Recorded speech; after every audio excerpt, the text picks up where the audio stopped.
What do we do when we find ourselves overwhelmed by our own dreams, goals, and visions? People say the sky's the limit, but what happens if those endless possibilities instead give us a whole lot of anxiety? And how do we deal with that? Well, we're going to be talking all about that on today's episode of Real Talk. Let's go.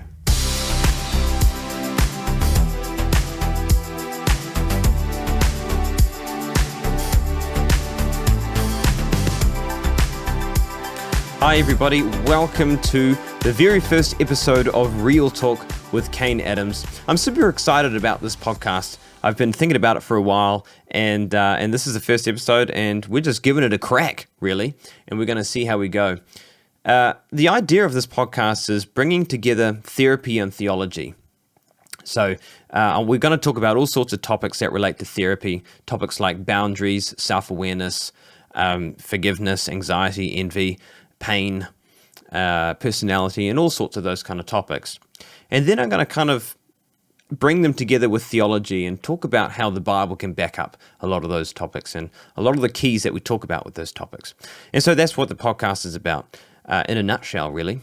And so today's episode, we're going to be talking about dreams and visions, but I'm going to be doing it in a bit of a different angle or taking it a little differently to what people have kind of done it in the past.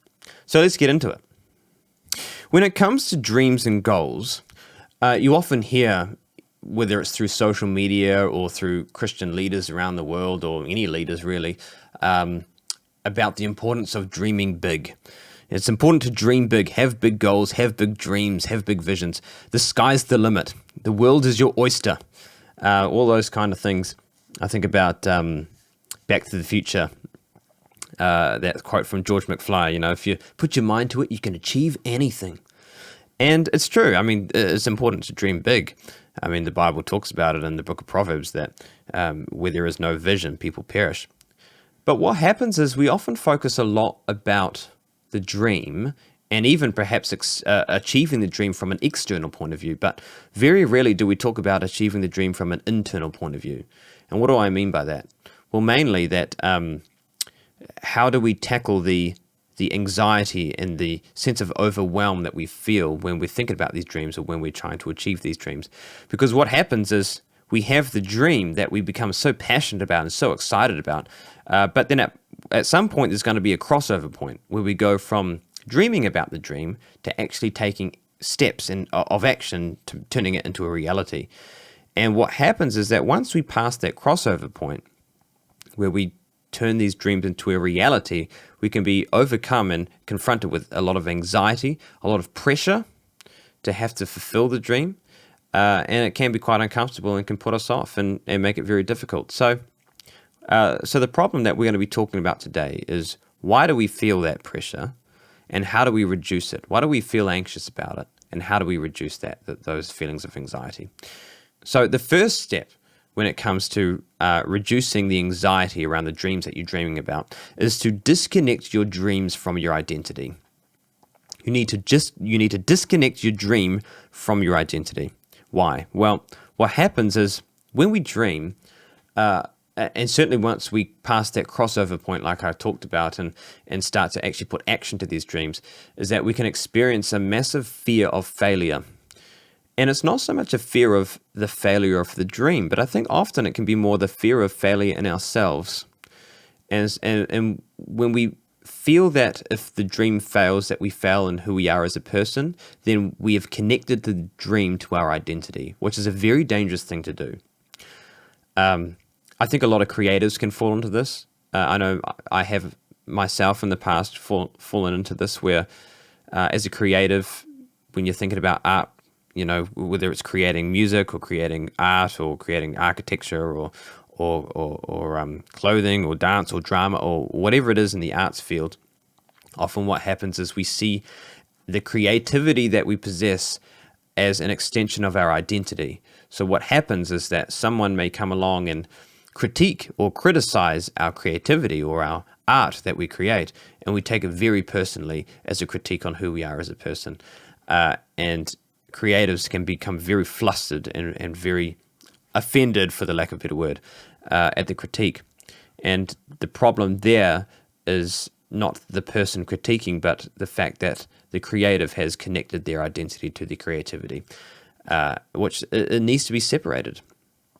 And so this is what happens with dreams and with goals. So when we make that connection, if we achieve the goal or achieve the dream, then we can be on cloud nine and we can be super stoked. We can be absolutely over the moon and feeling great about ourselves.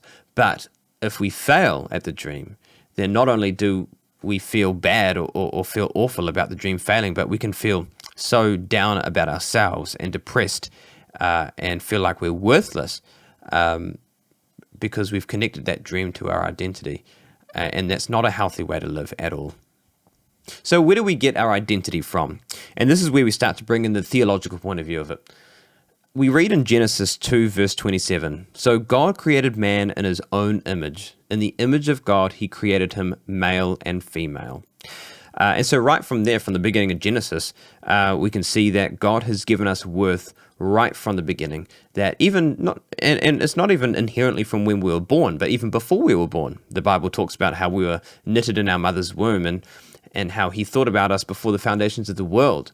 So in God, we have inherent worth, inherent value, simply because we are human and simply because we are made in his image. And that is something that cannot be earned. It's not something that cannot be received after you've been born or that you can achieve in life in your own merits or own strengths, but it is something that you hold and possess right from the beginning of time and from when you were born, which that in itself is incredibly comforting.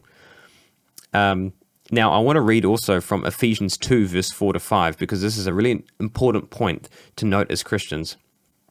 "But God, who is rich in mercy, because of his great love with which he loved us, even when we were dead in trespasses, made us alive together with Christ. By grace you have been saved." And I want to make a really important distinction here.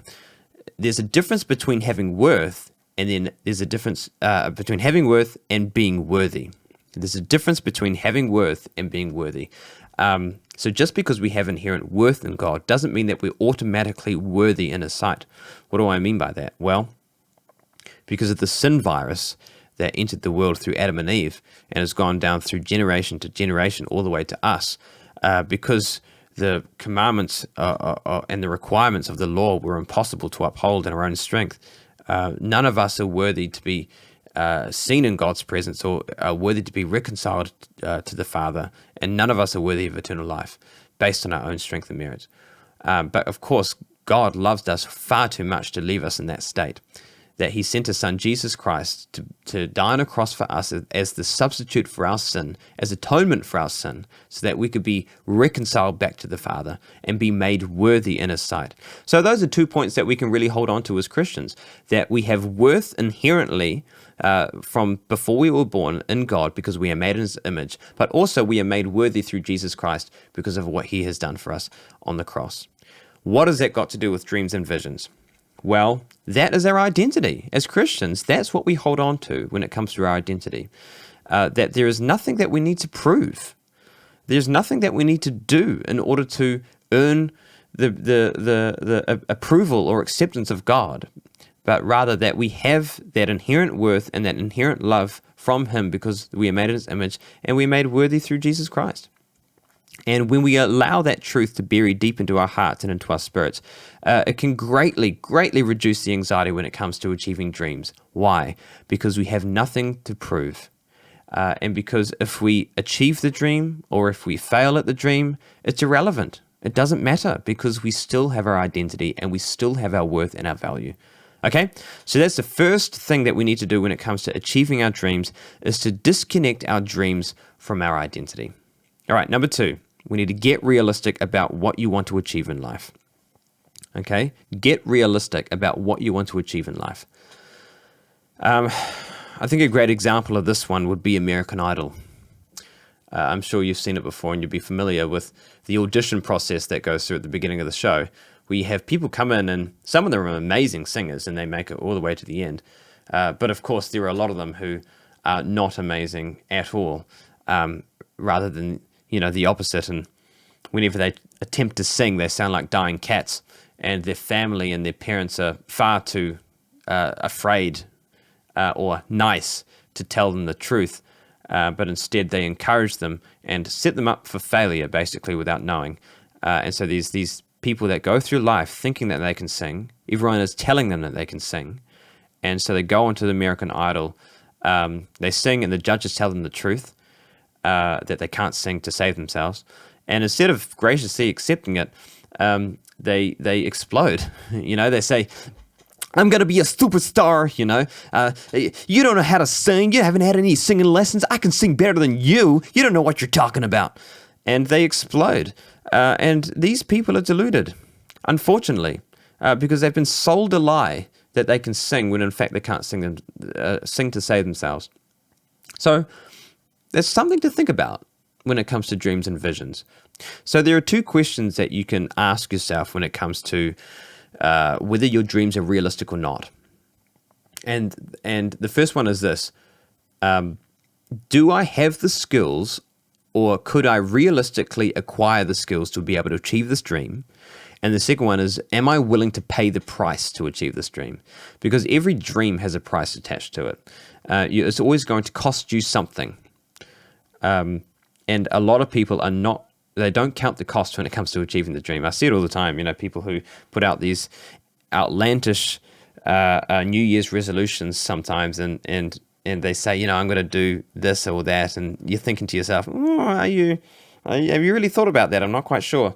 And some of them have, and all power to them. But there's a lot of people who just simply have not thought about the cost and the price that it's going to cost you to be able to achieve those dreams. And of course, whether or not they even have the skills. So when it comes to dreaming something, do you have the skills, or could you realistically acquire the skills to achieve this dream?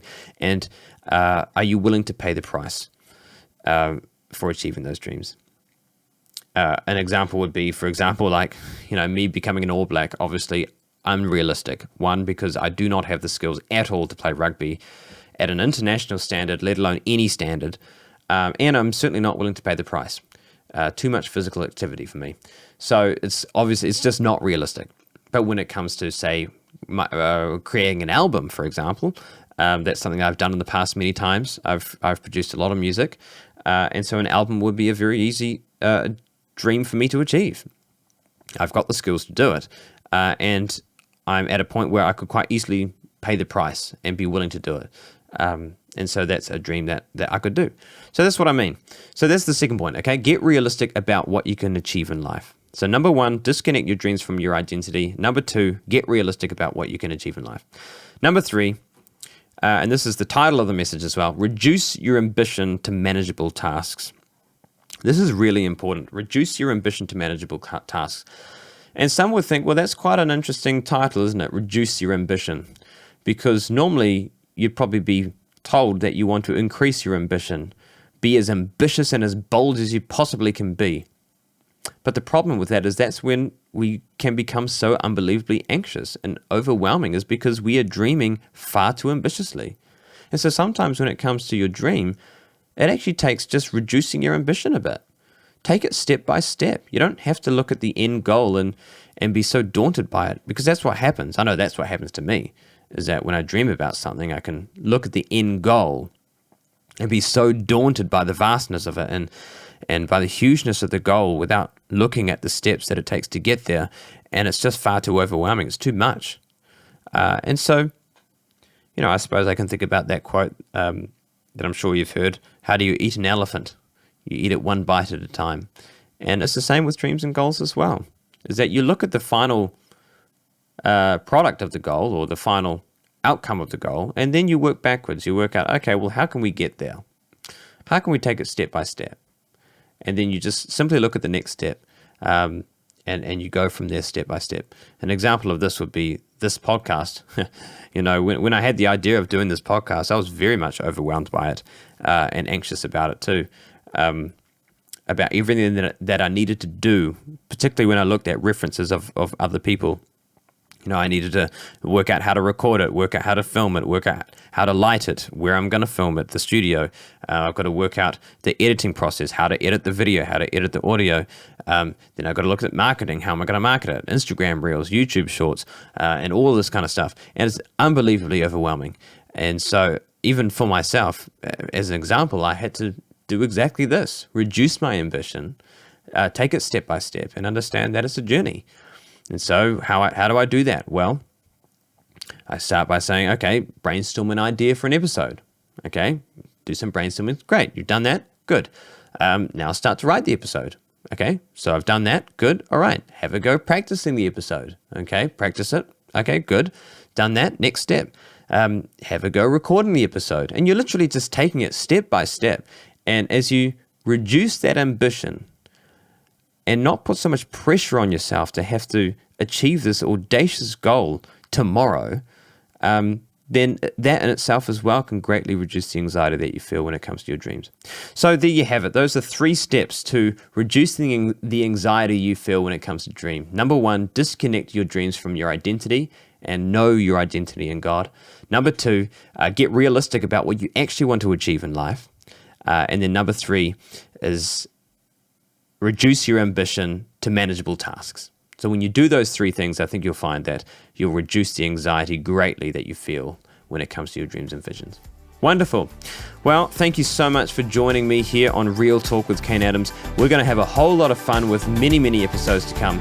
Looking forward to seeing you at the next one.